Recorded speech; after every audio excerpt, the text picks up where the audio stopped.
Depuis l'origine de l'homme, il y a eu des connaissances qui ont maintenu l'énergie sur la planète Terre à travers des sciences qui sont devenues l'apanage d'une élite. Je nous en avais parlé dans la première partie avec l'Atlantide, dont certains faisaient partie là, du collège invisible, si on veut. Vous nous l'avez rappelé sur la fin de la conférence qu'actuellement encore, on prépare un collège invisible, un gouvernement invisible. Et ces connaissances qui font partie de cette élite permettent à des gens, dans leur corps physique comme dans leur corps mental, de se maintenir en santé. J'aimerais savoir pour quelle raison on laisse la masse paître dans les champs, alors qu'au bercail, on a la nourriture idéale.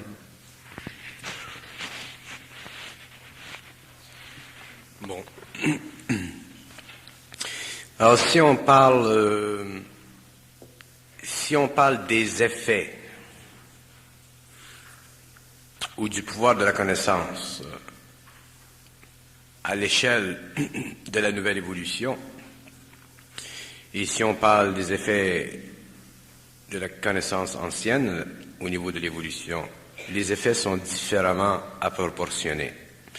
Dans le passé, lorsque l'homme entrait en contact avec la connaissance, il entrait en contact avec des hommes qui avaient la connaissance, ou il entrait en contact avec des entités sur les plans qui avaient la connaissance. Dans le cas de l'évolution de l'homme, par contradistinction avec l'involution de l'homme,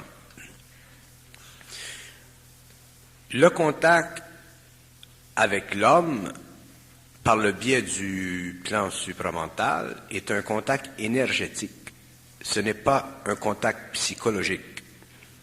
C'est l'énergie qui passe par le plan supramental, qui alimente le mental, l'émotionnel, le vital et le physique, qui donne à l'homme une allure sur ces plans-là qui convient avec un état de santé.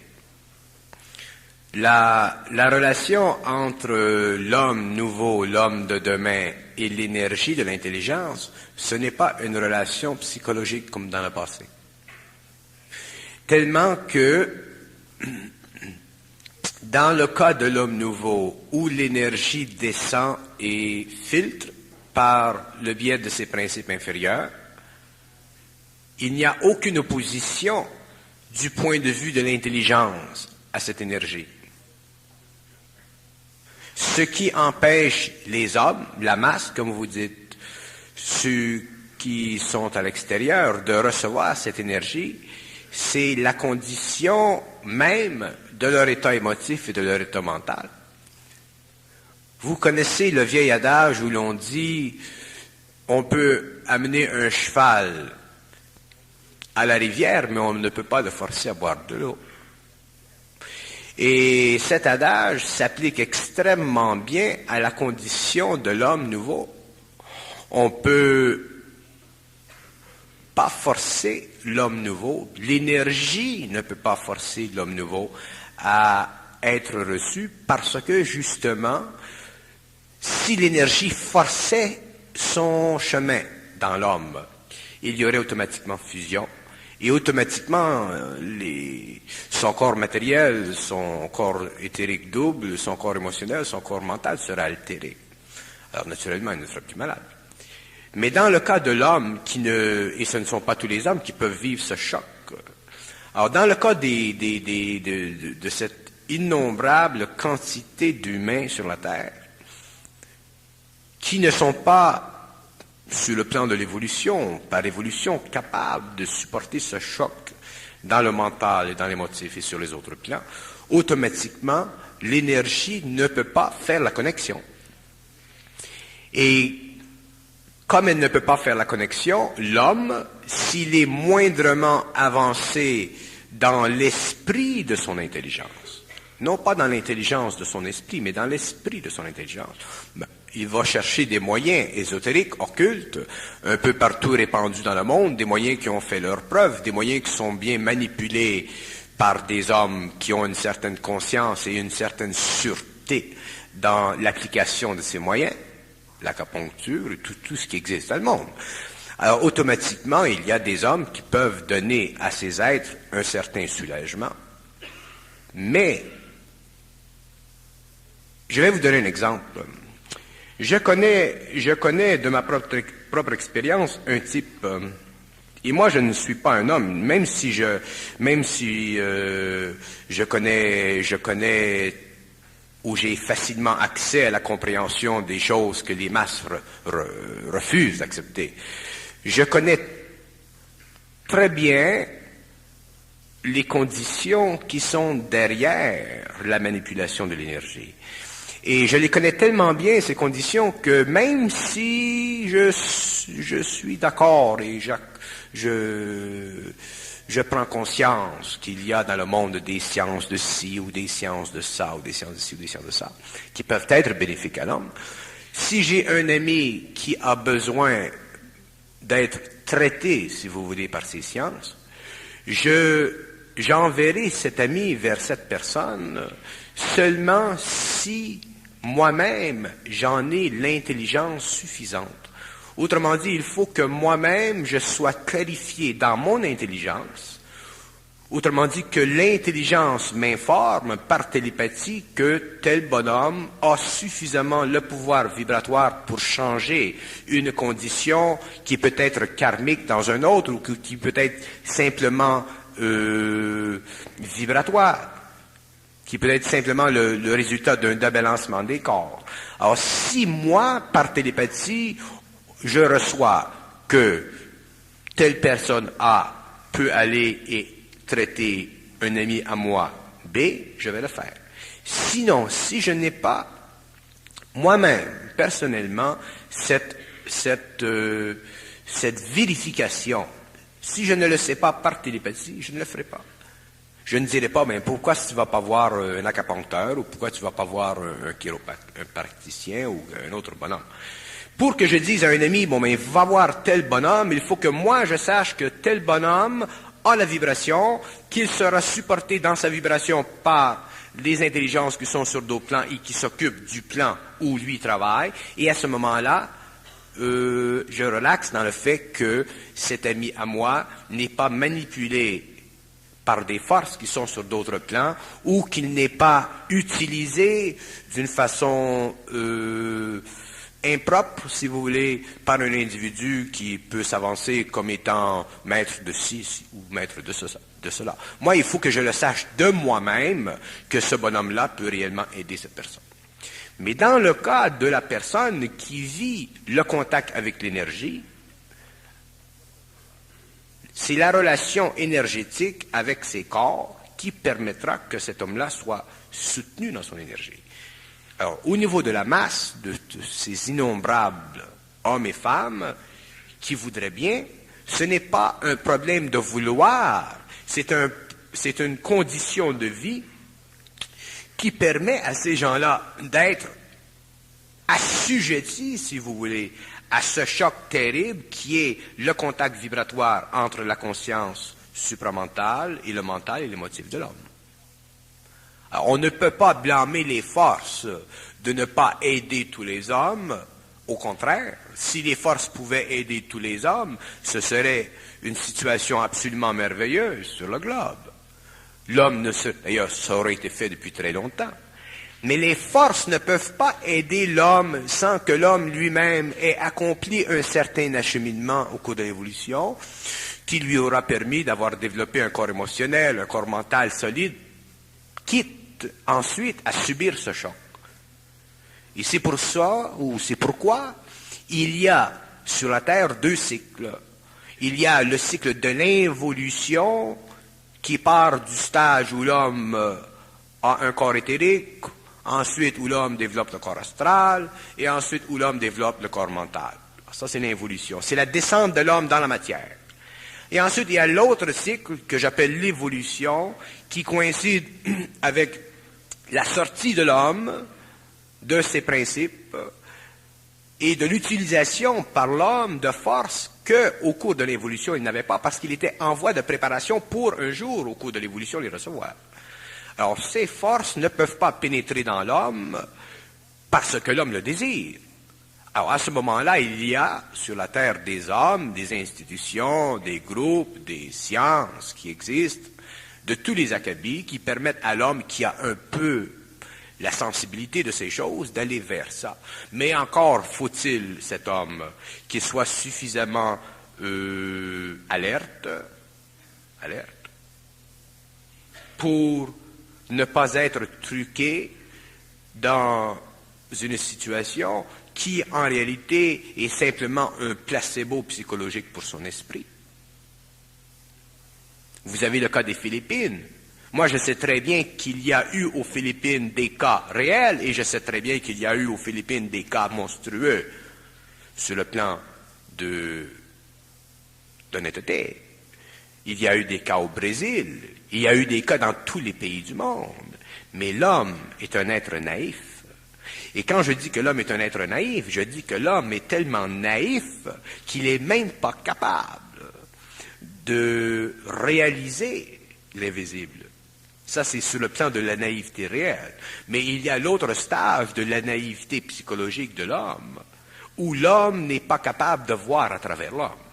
Alors, si l'homme n'est pas capable de voir à travers l'homme, si l'homme n'est pas capable de voir lorsqu'il se fait mentir, si l'homme n'est pas capable de voir, de savoir, par sa propre intelligence à lui, si tel homme a effectivement le pouvoir de transmettre vers lui des énergies éthériques pour guérir son corps, comment voulez-vous que l'homme puisse faire confiance à des forces qui sont sur d'autres plans, dont il ne connaît pas l'origine, avec lesquelles il n'a pas de communication télépathique claire, avec lesquelles il n'a pas de lien vibratoire sympathique en dehors des lois karmiques, et ainsi de suite. C'est terrible la condition de l'homme. C'est ça que j'appelle l'ignorance. Souvent les gens s'offusquent parce que je dis que l'homme est ignorant, que je dis les hommes de la terre sont ignorants. Et souvent les gens me disent, ou ils vont dire, qu'est-ce qui se prend lui? Et c'est normal. Mais je suis obligé de le dire parce que si je ne le dis pas, qui va le dire? Ce n'est pas l'homme ignorant qui va dire qu'il est ignorant.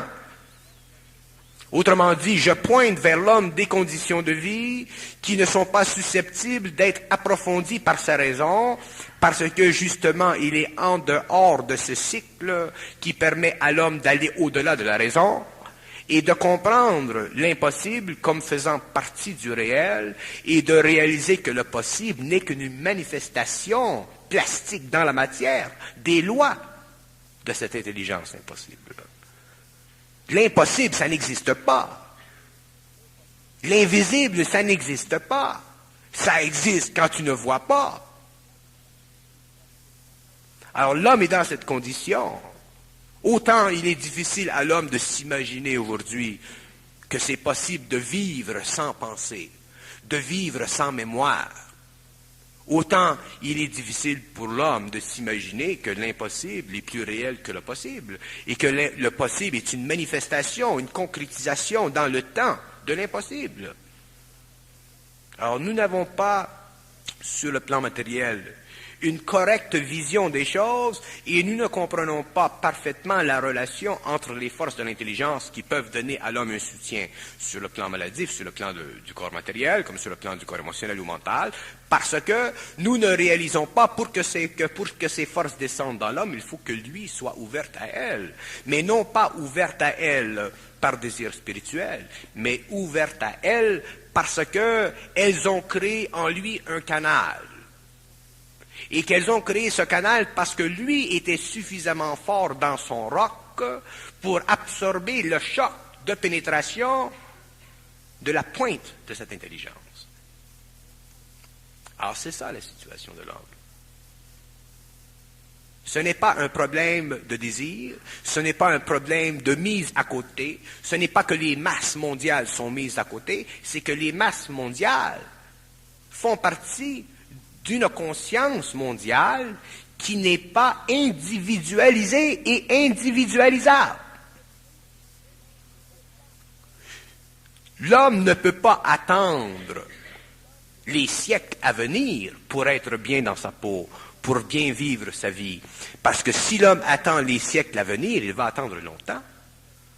Pour que l'homme soit bien dans sa peau, il faut qu'il connaisse les lois de l'intelligence et qu'il applique ces lois selon une condition qui lui est présentée par cette intelligence télépathique en lui. S'il est capable de vivre selon cette intelligence et de supporter son aboiement à ses oreilles pendant des années de temps, pendant qu'elle corrige constamment son comportement émotionnel et son comportement mental pour transmuter sa psychologie, sa personnalité, pour le dépersonnaliser et pour le reconstruire dans une personnalité réelle, il est évident que l'homme doit faire partie de la masse, ne peut pas s'identifier à lui-même, ne peut pas reconnaître la dimensionnalité de son être et la multidimensionnalité de son expression. Alors, comment voulez-vous que l'homme entre dans un cycle de vie où les forces sont présentes et où tous les courants de vie peuvent pénétrer ses corps ou ses principes et les alimenter sans que lui n'ait jamais rien à faire? C'est ça la condition de l'homme. Dans les civilisations passées de l'Atlantide, il y a eu des peuples qui ont reçu des connaissances et les ont transmis de père en fils, de mère en fille. Est-ce qu'il serait juste de dire que l'enseignement qui correspond à notre civilisation qui a atteint son apogée et qui disparaîtra bientôt, c'est l'enseignement judéo-chrétien.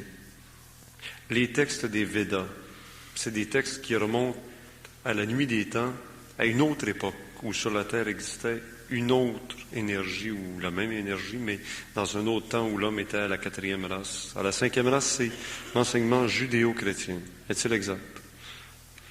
Chaque race reçoit l'enseignement dont il a de besoin pour évoluer. Chaque race qui vient après elle considère la race ancienne comme étant la source de tout enseignement. C'est le problème de l'enseignement ancien. Les hommes ne comprennent pas que dans le passé, puisque l'homme était en évolution, puisque l'homme n'avait pas faculté télépathique avec l'intelligence, qu'il était obligé soit de passer par la conscience astrale, ou soit qu'il était obligé de passer par le système des vertus des civilisations et des cultures, comme dans le cas de la judéo-chrétienté, l'homme ne réalise pas qu'il était amené petit à petit au cours des siècles à suivre une route parce que lui-même était trop barbare, parce que lui-même n'était pas suffisamment évolué pour vivre la vie selon les lois de la vie. Alors, naturellement, il devait être donné à l'homme pour construire finalement une civilisation, une société, des règles qui ont duré pendant un certain nombre d'années, de siècles, mais ces règles, à un certain moment donné, perdre leur souffle.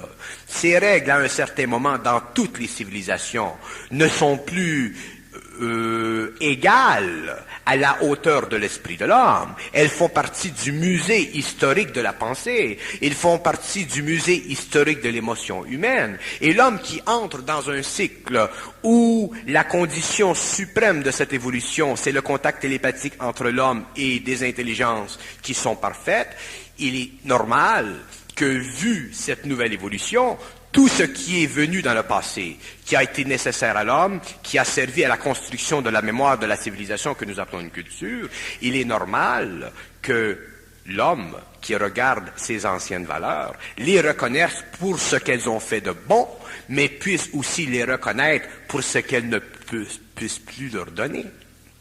Je vais vous donner un exemple. Regardons le phénomène de la tolérance. Il est demandé dans les religions, dans les systèmes philosophiques, d'être tolérant. Alors, c'est une vertu, être tolérant. Il est demandé dans les systèmes de ne pas succomber à l'intolérance, parce que c'est son opposé.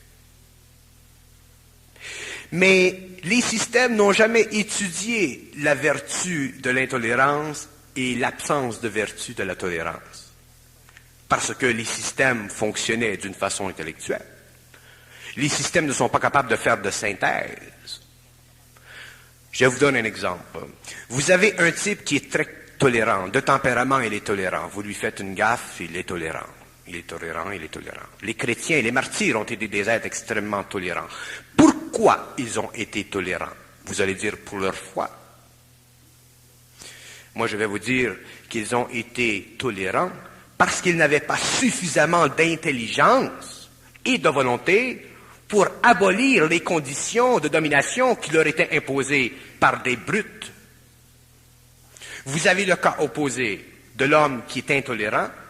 Pourquoi il est intolérant? Non pas parce qu'il manque de tolérance, mais parce qu'il a suffisamment de vanité dans son esprit pour s'asseoir en juge devant une situation et s'imaginer que son comportement envers cette situation est plus intelligent que celui de l'autre. Autrement dit, il manque encore d'intelligence. Et dans les deux cas, que l'homme soit tolérant ou qu'il soit intolérant, quand je parle de tolérant à outrance, là, je ne parle pas de la belle tolérance. Je parle de la tolérance à outrance qui enlève à l'homme l'intelligence et la volonté, et je parle de l'intolérance qui enlève à l'homme l'humilité naturelle de son esprit, autrement dit l'intelligence, parce que l'intelligence naturelle de l'homme, c'est humble, qui enlève à l'homme ceci pour le remplir de vanité. Dans les deux cas, l'homme retarde son évolution. Parce que sur le plan personnel de la tolérance à outrance, il va perdre la capacité de développer en lui une résistance émotive et mentale aux basses vibrations dans les terres de l'action qui occupe son attention. Dans le cas de l'intolérance, il va être suffisamment vaniteux dans son esprit pour ne pas pouvoir voir que l'autre homme est sur sa route pour sa propre évolution. Alors, dans les deux cas, qu'il soit tolérant à outrance ou intolérant, l'homme est perdant. Pour que l'homme devienne gagnant dans la vie, il faut qu'il soit dans l'intelligence de la vie. Mais l'intelligence de la vie, c'est le résultat du contact télépathique entre lui et l'intelligence universelle qui lui dit, dans ce cas, tu es tolérant, dans ce cas, tu ne peux pas être tolérant. Dans ce cas, il y a une situation qui demande un choc vibratoire, paf. Alors là, tu altères, tu corriges la situation qui aurait naturellement demandé de l'intolérance de la part de la personne inconsciente.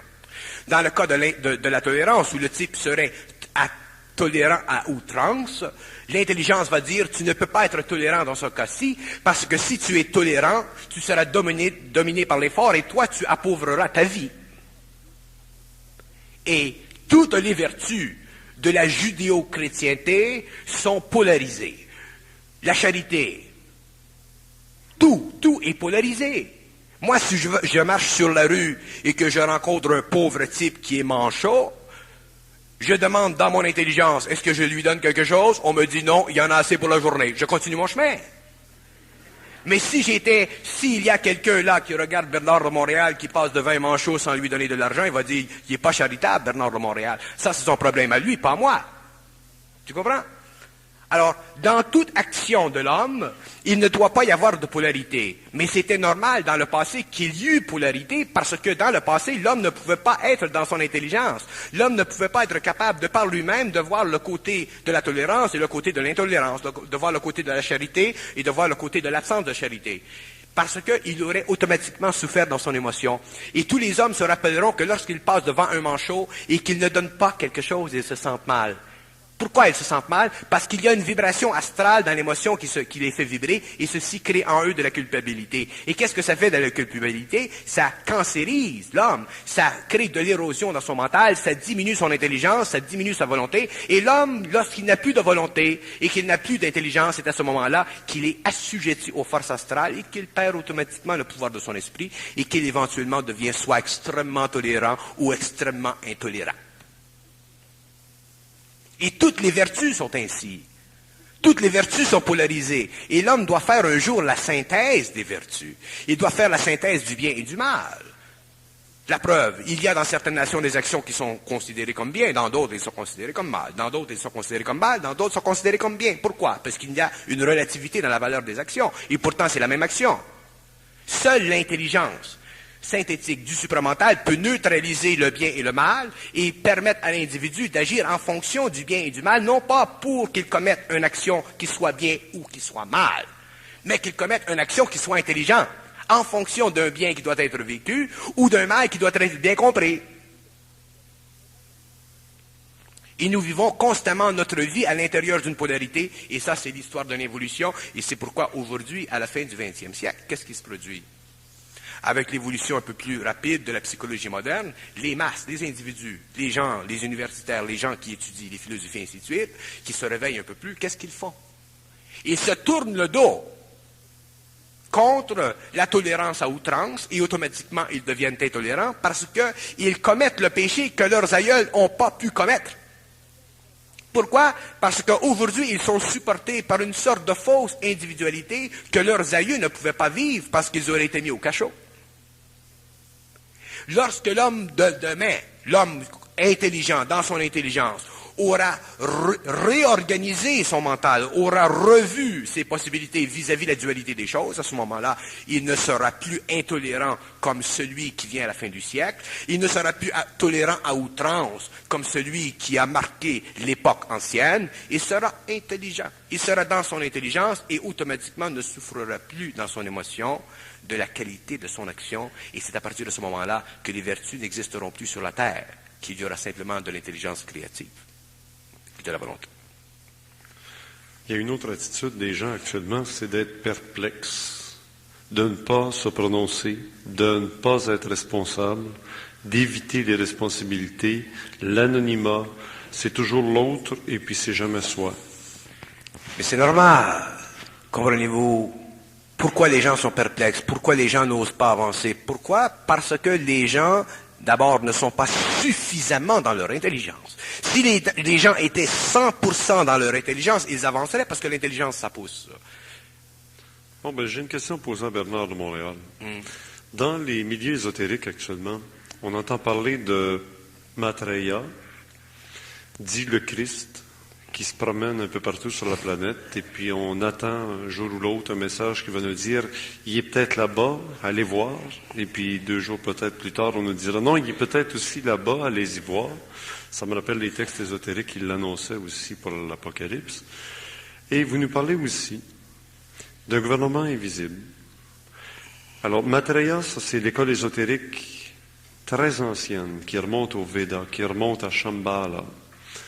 Christ, c'est notre école ésotérique plus moderne, judéo-chrétienne, mais que ce soit Maitreya ou Christ, ça fait partie des gouverneurs de l'invisible, dans la notion ésotérique fondamentale.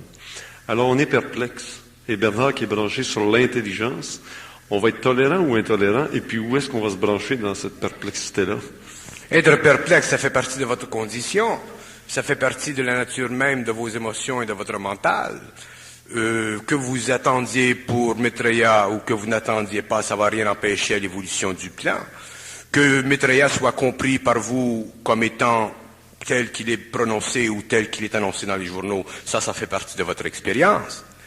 Que Maitreya ne soit pas ce qu'il est annoncé dans les journaux et qu'il soit autre chose parce que les voiles sont toujours lourds sur l'esprit de l'homme, ça fait aussi partie de votre expérience. Maitreya, la condition de Maitreya, la condition mondiale de Maitreya ne sera pas révélée à l'homme selon les lois du désir de l'homme.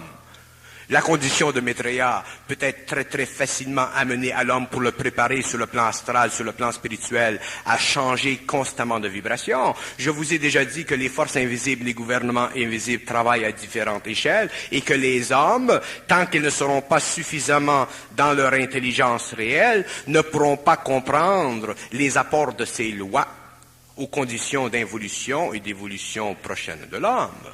Alors que Maitreya vienne dans les conditions qui sont projetées ou qu'il ne vienne pas, ceci fait partie de l'expérience de l'homme. Celui qui croit extrêmement que Maitreya sera à la télévision au mois de juin, bon, effectivement, si Maitreya est à la télé au mois de juin, il sera rempli de joie.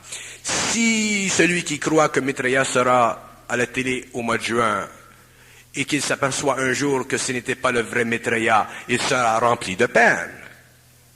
Mais où il aura vécu une expérience. Et si Maitreya n'est pas à la télévision au mois de juin parce qu'il a décidé de ne pas venir encore vers l'homme, parce que ce n'est pas le temps, et qu'il a dicté par le truchement de tous les canaux universels que s'acheminent de plus en plus dans la conscience humaine des événements que l'homme ne peut pas encore comprendre, ça fait encore partie de la conscience de l'homme. C'est pour ça que je dis, l'homme est constamment enculé. Pourquoi il est enculé? Non pas parce que l'humanité n'est pas aimée, non pas parce que Maitreya n'aime pas l'homme, mais parce que ce n'est pas les affaires de l'homme. Quand est-ce que Maitreya vient? C'est les affaires de Maitreya. Alors, s'il fallait laisser à l'homme la disposition des lois, ce serait la bagarre.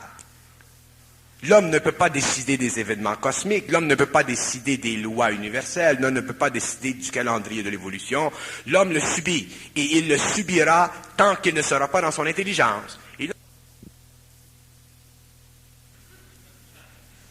Et quand Maitreya viendra, ils se rencontreront, prendront un petit café.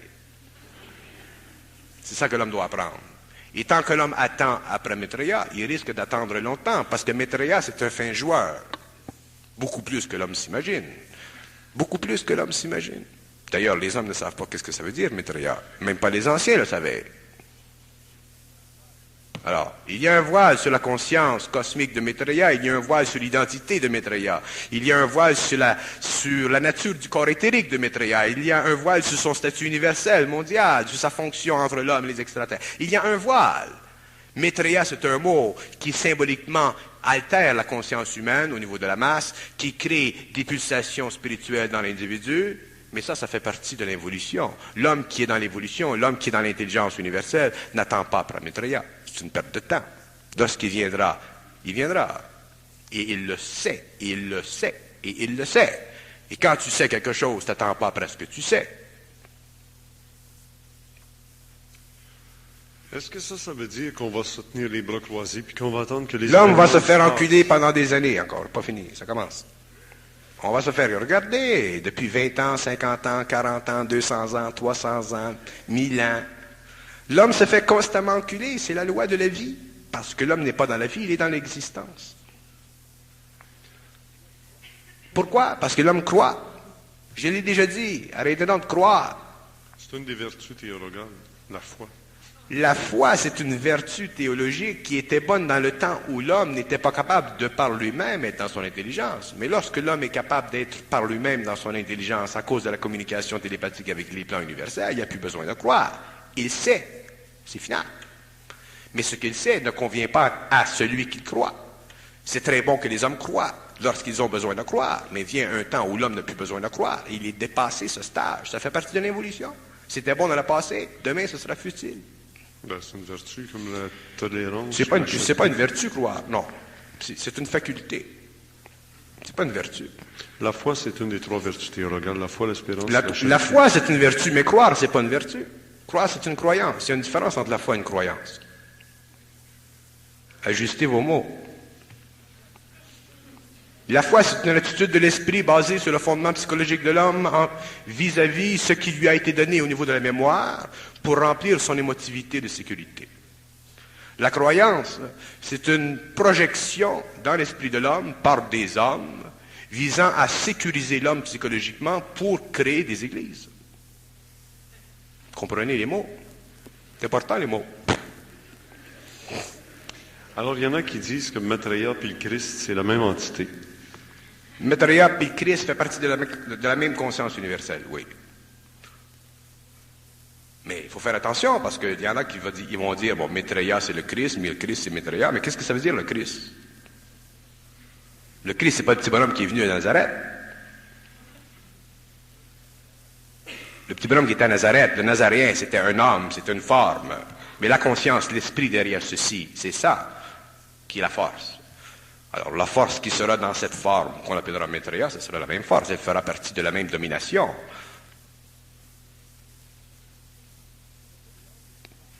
Ce que l'homme doit, surtout dans les années qui viennent, les années 80-90, parce que l'eau commence à chauffer, ce que l'homme doit apprendre une fois pour toutes, et je vais le dire tant que je vais parler en public, l'homme doit apprendre à regarder, à écouter, à entendre, mais à ne jamais croire. L'homme n'a plus besoin de croire. Il peut regarder, entendre, écouter, et il voit ce qu'il passe, et avec le temps, il se désengage de tous les cris qui viennent des quatre coins du monde. Il y a des Christ aujourd'hui au Brésil, il y a des Christ en Arabie, il y a des Christ tout partout. C'est un Christ de monde.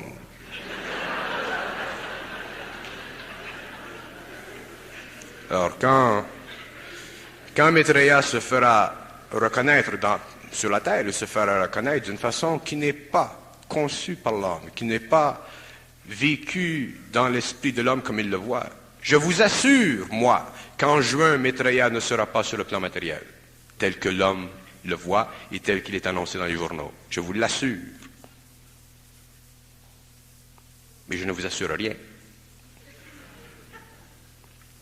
Je vous l'assure. Autrement dit, je vous dis ma position, mais je ne vous assure rien, c'est-à-dire ne me prenez pas comme béquille. Et à ce moment-là, à partir de juin, vous commencerez à comprendre ce que je veux dire. Et quand vous aurez compris ce que je veux dire, à ce moment-là, vous commencerez à comprendre qu'est-ce que ça veut dire Maitreya. Je vous en parlerai après juin. Les lois de la vie ne sont pas sous le contrôle psychologique de l'homme. L'homme est un outil aux forces de vie et ça sert. Jusqu'au moment où l'homme cesse d'être un outil aux forces de vie. L'homme ne doit pas être un outil aux forces de vie. C'est une conception antique, ça. C'est une conception spirituelle, parce que l'homme devait être dominé pour être amené petit à petit à des pâturages un peu moins sombres. L'homme ne doit pas être un outil des forces de vie. L'homme doit un jour maîtriser, être maître de la vie, et ceci se passera après le cycle.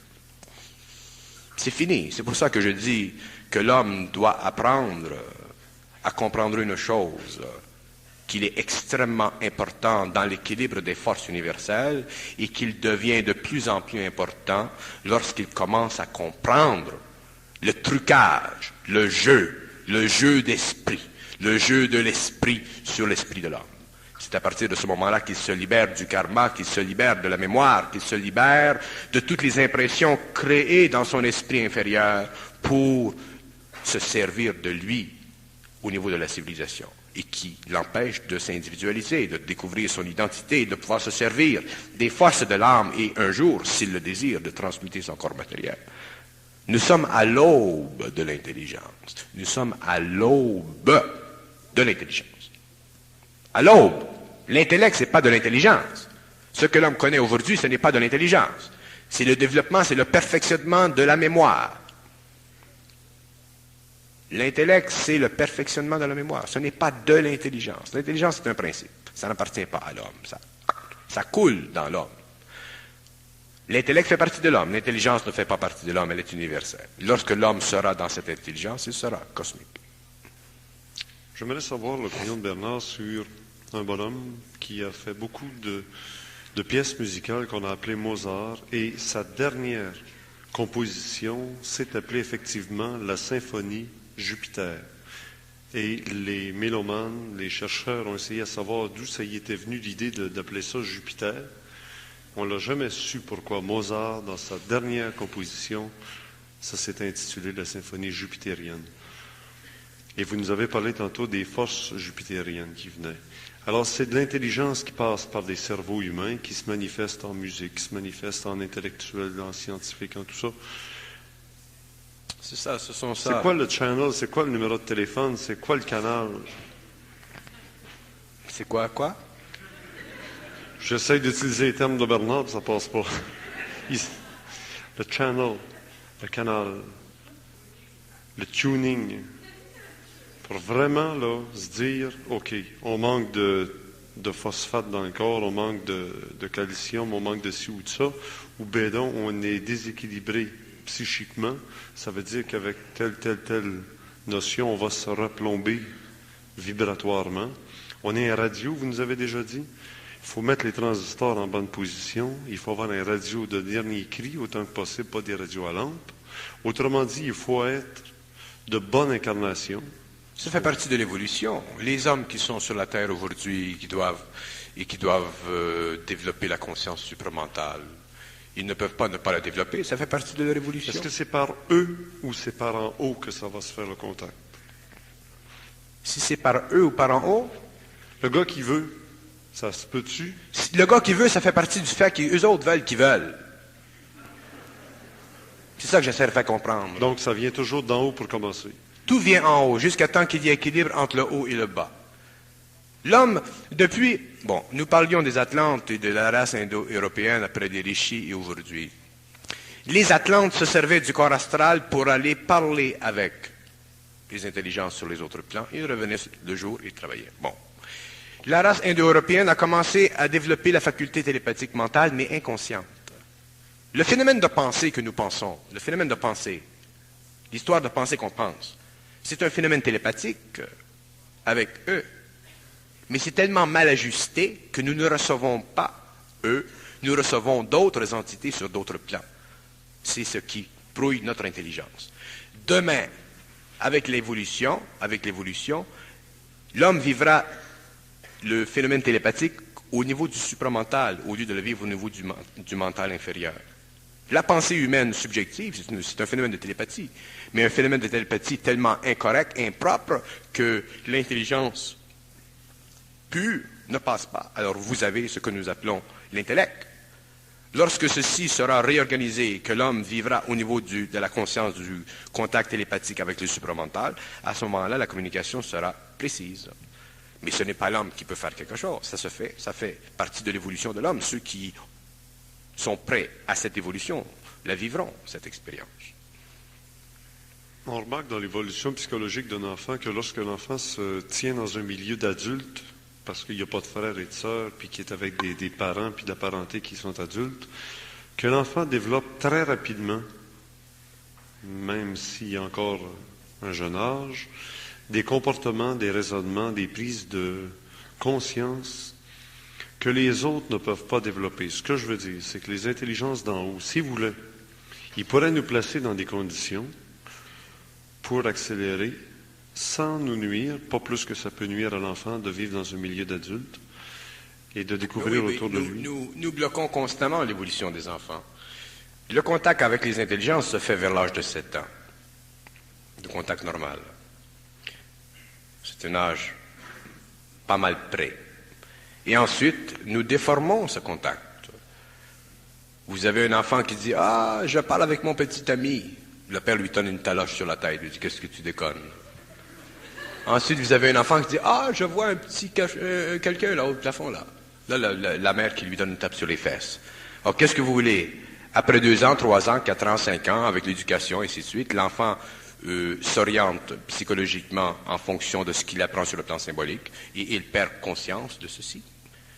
Si les parents étaient conscients de ceci, de cette relation avec les plans où il y a télépathie, et qu'ils entendaient l'enfant dire « Bon, ben, je parle avec mon petit ami », au lieu de dire qu'il est capoté, à ce moment-là, l'enfant pourrait grandir et ajuster son radio. C'est ça. Ça serait l'influence psychologique. Maintenant, j'en reviens à l'influence matérielle, physique, concrète.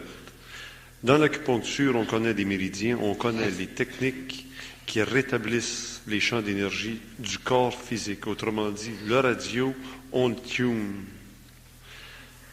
Il y a des techniques, il y a des cristaux qui existent, il y a l'utilisation, il y a l'absorption de certains produits dits naturels qui aideraient l'être humain à faire un pas en avant, à ne plus avoir des nuits où il part dans les limbes, ou à ne plus avoir le goût de retrouver l'astral par la drogue, mais il y a des techniques et il y a des objets. Je ne parle pas de magie noire ou de magie blanche, là. Je parle de choses qui ground la personne. Ça fait partie de la nouvelle science. Puis il existe des organismes où on touche avec des appareils les preuves de ce que j'avance présentement. Qu'en acupuncture, 3 aiguilles à certains endroits vont permettre à la personne d'arriver à un plan de conscience que par des produits chimiques, on le ferait faire. Alors, ces techniques, d'ailleurs qu'on a connues il y a très très longtemps sur la Terre. Ces techniques qui affectent ces techniques qui passent par le biais du corps éthérique qui balancent le corps émotionnel et le corps mental, sont des techniques qui s'occupent de la partie inférieure de l'homme. Ces techniques ne peuvent pas établir la communication télépathique entre l'homme et le supramental.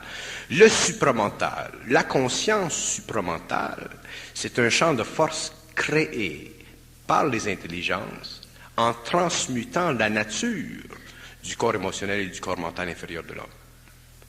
Alors, les techniques que nous avons, les techniques ésotériques, s'occupent des plans inférieurs de l'homme pour lui donner un bien-être, en passant par le corps vital, et ainsi de suite, ce qui affecte le corps émotionnel ou le corps mental. Mais ces techniques-là ne peuvent pas établir de contact ou permettre qu'il y ait un contact entre l'homme et la conscience supramentale, puisque la conscience supramentale n'est pas contrôlée par l'homme. Elle est contrôlée, elle fait partie de la descente de l'énergie vers la matière. L'homme peut chercher, peut faire tout ce qu'il veut, peut aller chercher dans tous les coins du monde des techniques pour entrer dans son intelligence. Il n'y parviendra jamais parce que l'intelligence universelle n'appartient pas à l'homme. C'est une énergie qui descend en lui lorsque lui, au niveau de ses principes, il est bien balancé. Il y a une loi qui dit frappez et on vous ouvrira. Frapper et on vous ouvrira, ça veut dire si vous frappez, il y a en vous déjà le fait que vous êtes sensibilisé à la réalité qu'on vous ouvrira. Mais on vous ouvrira quand on voudra, en baptisant.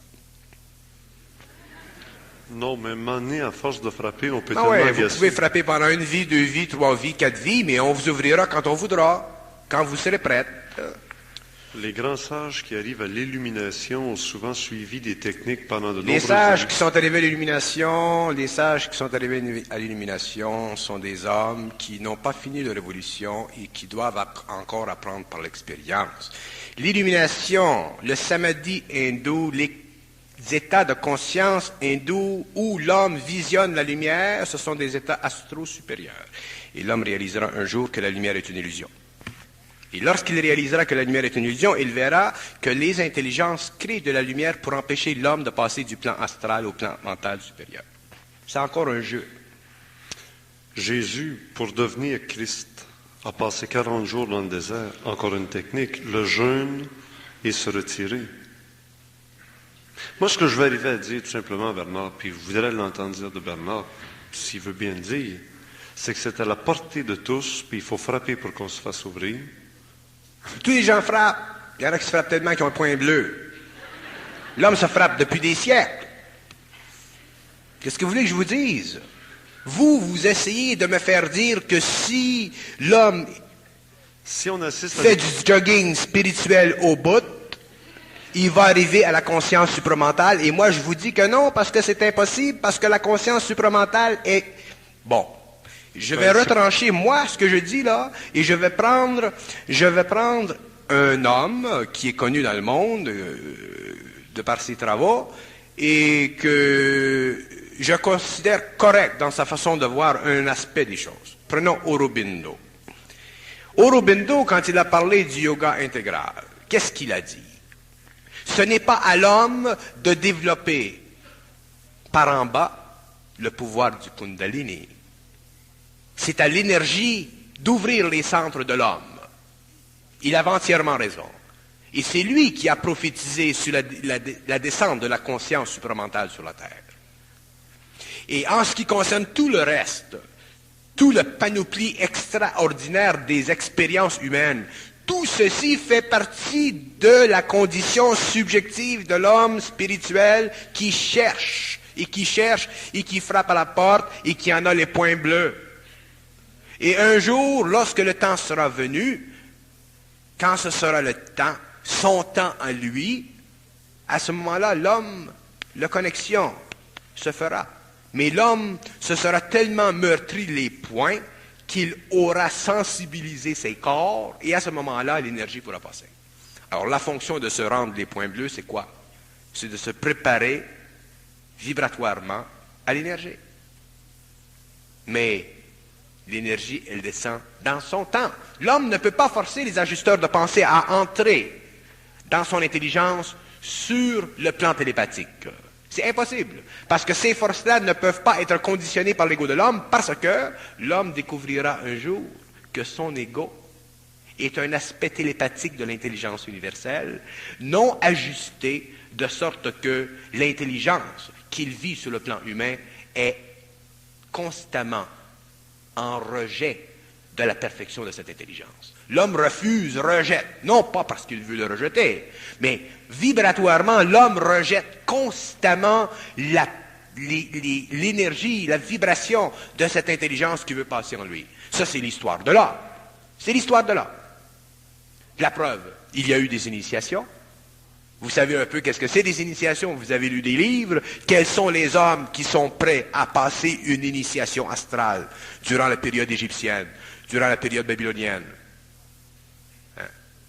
Très peu. Pourquoi? Parce que c'était extrêmement pénible. Pourquoi?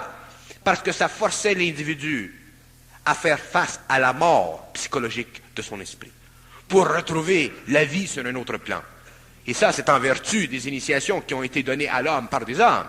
Alors, l'homme de demain devra vivre une initiation non pas donnée par des hommes, mais qui résultera de la pénétration de cette énergie sur ses principes inférieurs, et c'est ce que j'appelle l'initiation solaire.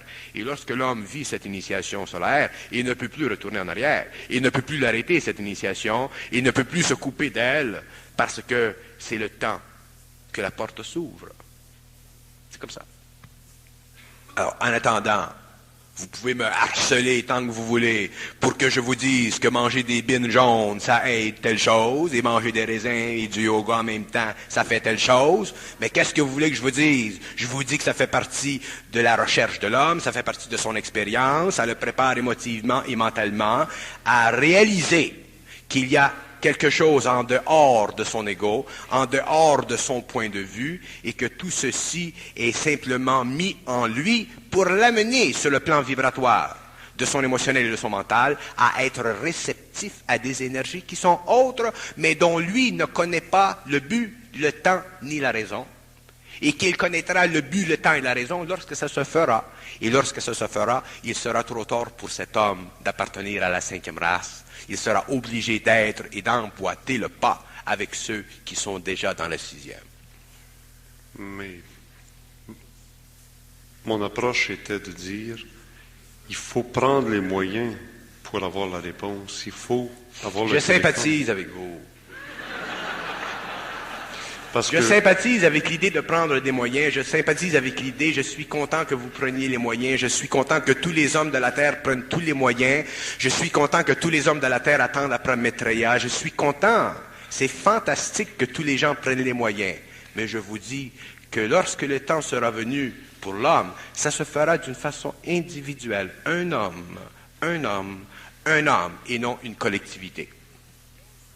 L'âge nouveau. L'homme nouveau, c'est un individu qui a découvert son identité par relation télépathique mentale supérieure avec l'intelligence universelle pour dépersonnaliser son ancienne personnalité, lui redonner une nouvelle personnalité et continuer constamment jusque dans des temps futurs à la transmutation de ses principes. mais c'est comme Noé, à condition qu'il se soit mis dans des conditions de recevoir cette Noé lumière. s'est pas mis dans les conditions de recevoir. Noé a été pris les culottes à terre. Noé est Noé. Noé, c'était un homme de haute évolution par rapport à ce temps. Noé, aujourd'hui, il ferait pas vieux os. Mais dans ce temps-là, Noé, c'était un homme qui avait atteint un niveau d'évolution suffisamment élevé pour pouvoir recevoir par télépathie des commandements. Alors, on lui a dit quoi faire, il a fait ce qu'il a fait, et automatiquement, il s'est sauvé des eaux. C'est la même chose avec l'homme moderne, mais dans le temps de la communication. Noé n'a pas bâti son arche avant qu'il lui fût commandé de le faire. Il a bâti son arche quand il lui fut commandé de le faire. Et l'homme construira son arche quand il lui sera éveillé dans l'esprit comment le faire. Mais Noé a été choisi parce que lui s'était mis dans la condition d'être un juste. Et il avait vécu en tant que juste. Mais oui, qu'est-ce que ça veut dire être juste? Noé venait d'une autre planète. Noé, c'était un être en évolution supérieure. C'était un homme qui était au-dessus des hommes. C'était un homme qui avait un Sony au lieu d'avoir un RCA Victor. C'était ça, Noé. On a toujours les justes, puis les pas justes, puis les spiritueux, puis les spirituels. Ce sont des mots. Noé, c'était un homme qui venait d'une autre planète, qui avait un cerveau qui répondait à une fréquence que les hommes en général n'ont pas. C'était ça, Noé. Les prophètes, tous ces hommes, c'est la même chose. Ils ont des radios qui sont faits différemment. Pourquoi? Parce qu'ils ont une évolution plus avancée. C'est pour ça que, à la fin du cycle, il y aura un petit nombre d'hommes sur la Terre venant de différentes nations qui pourront passer d'un stage d'évolution à un autre. Les autres seront obligés de périr. C'est normal. Nous avons des sentiments. Nous sommes faits de sentiments. Est-ce que Bernard vient d'une autre planète? Moi, je viens de Montréal. Je viens de Montréal et je vis dans le Nord. Tous les hommes sont comiques. C'est comique, l'homme, tu sais. Tout beau. C'est comique, là. C'est qu'il y a deux attitudes devant ce que j'entends de Bernard. Ben Il y a l'attitude, est-ce que je peux prendre 30 secondes pour le dire? Il y a l'attitude de celui qui va suivre Bernard et qui dit, dans ce qu'on entend de Bernard, laisse-toi faire, un bon jour, on te choisira peut-être, tu vas être frappé de la lumière. Qui est-ce qui a dit ça? Une des deux attitudes. Et l'autre attitude, c'est celle que moi j'essaie de dire, placez-vous dans des conditions pour être frappé par la lumière. Parce que Bernard, pour avoir été ce qu'il est aujourd'hui, il y a... J'ai jamais rien fait. C'est pas le temps de parler. On le dira. Veux-tu que je le dise? Non, ça c'est... Je comprends, ça fonctionne pas comme ça. Moi, je n'ai jamais rien fait, Sauf de lire beaucoup.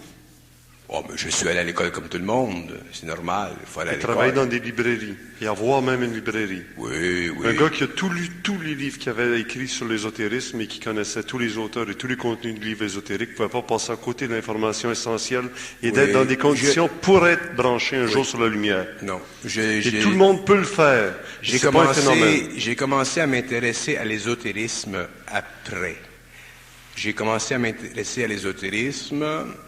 J'ai voulu ouvrir une librairie, ça n'a pas fonctionné. Ensuite, j'ai travaillé dans une librairie pendant un certain nombre d'années, parce qu'il n'y a pas grand-chose que je pouvais faire. Et à partir de ce moment-là, j'ai commencé à entrer des livres ésotériques dans la librairie, parce que j'ai reconnu que les livres ésotériques étaient de plus en plus en demande. Et si on m'avait écouté dans la compagnie où j'étais, j'aurais rentré beaucoup plus de livres ésotériques que ceci. Mais déjà, le travail était commencé. Mais vous n'avez pas l'air d'admettre qu'on peut se placer en condition, parce qu'à ce moment-là, il y a toute une différence entre dire aux gens, attendez béatement d'être branchés, parce qu'à ce moment-là, vous ne pourrez pas savoir qui vous rejoint et par quels moyens vous êtes branchés pour devenir des robots. Alors que l'autre situation, c'est dire aux gens, placez-vous dans des conditions. Puis dans la condition dans laquelle vous serez placé, vous ne risquez pas d'être branché par n'importe qui. Vous serez branché par ceux que vous aurez choisis dans la condition où vous vous serez placé pour être branché. Mais c'est ça que les gens font. Les gens font... Ils fondent aussi. Selon leur expérience, selon leur tempérament, leur caractère, leur naïveté. N'oubliez pas que les gens doivent faire leur expérience. Ils font leur expérience à tous les niveaux. Et selon leur expérience, ils se placent, comme vous dites, dans une certaine lumière. Mais ce n'est pas fini. Quand je dis, moi, que la spiritualité, c'est la fin de l'homme ancien, et que dans l'homme nouveau, la spiritualité n'existe plus. Mais c'est une échelle, c'est une étape, c'est une marche qui est nécessaire à l'homme, qui fait partie de cette pulsation intérieure qui le rejoint, parce que qu'est-ce que c'est dans le fond la spiritualité? C'est le plus petit rapport possible qui existe entre l'homme et les intelligences. Mais ce n'est pas encore de l'intelligence. Il y a des gens qui pensaient que la soirée se finissait au chronomètre. Tant pis pour eux. Mais L'homme doit passer du matériel au spirituel à la conscience pure. Parfait. Ça fait partie de Ça, l'évolution. je suis d'accord avec ça. Mais là où j'accroche plus, c'est de dire aux gens, attendez, ça va vous arriver peut-être un jour. C'est pas ce que je dis aux gens. Je dis pas aux gens d'attendre. Je dis aux gens que les expériences qu'ils vivent font partie de leur expérience. Et que ceux qui doivent vivre le contact avec le supramental, la conscience supramentale, vont le vivre. Ils ne peuvent pas passer à côté parce que déjà, ils ont été préparés. Ils ont été préparés durant cette vie, ils ont été préparés pendant d'autres vies, et la fin du cycle est la culmination de leur expérience. Et ce qu'ils vivent aujourd'hui sur le plan de l'expérience, je vais vous donner un exemple. Prenez les gens qui ont tendance à facilement aller en astral. Pourquoi? Ils vont facilement en astral et se détachent facilement parce que la vibration en eux, à cause de leur niveau d'évolution, est suffisamment intense pour qu'ils sortent. L'esprit a besoin d'un autre espace, Mais ce n'est pas fini. Un jour, ils reconnaîtront que ce n'est pas en astral qu'ils doivent aller, c'est sur un autre plan. Mais en attendant, le fait d'aller en astral amplifie leur expérience spirituelle, et cette amplification-là, elle est bonne parce qu'elle fait partie de leur condition. Ce que vous ne comprenez pas, c'est que vous ne voyez pas la différence entre une condition évolutive individuelle et une préconception philosophique ou spirituelle. Il y a une différence. Un homme qui est dans une condition d'évolution, un homme qui est prêt, ne le sait même pas. Un jour vient, il est frappé et la transmutation se fait. Alors, la condition de l'évolution, l'homme la réalise lorsqu'il est frappé. Alors, il est frappé et il s'aperçoit que, pourquoi moi? Pourquoi? C'est la réaction normale de son ego. Mais l'homme qui a une préconception de l'évolution, c'est un homme qui est encore à la recherche de, et peut-être que sa préconception est un support psychologique pour lui pendant quelques années, jusqu'au jour où il sera frappé par cette énergie. Alors, il n'y a pas de problème de recherche. Que les hommes recherchent, c'est normal, ils ne peuvent pas faire autrement. Quand tu boues à l'intérieur sur le plan mental, sur le plan spirituel, sur le plan émotionnel, tu dois faire quelque chose. L'énergie, elle est canalisée. Mais ce que je dis, c'est que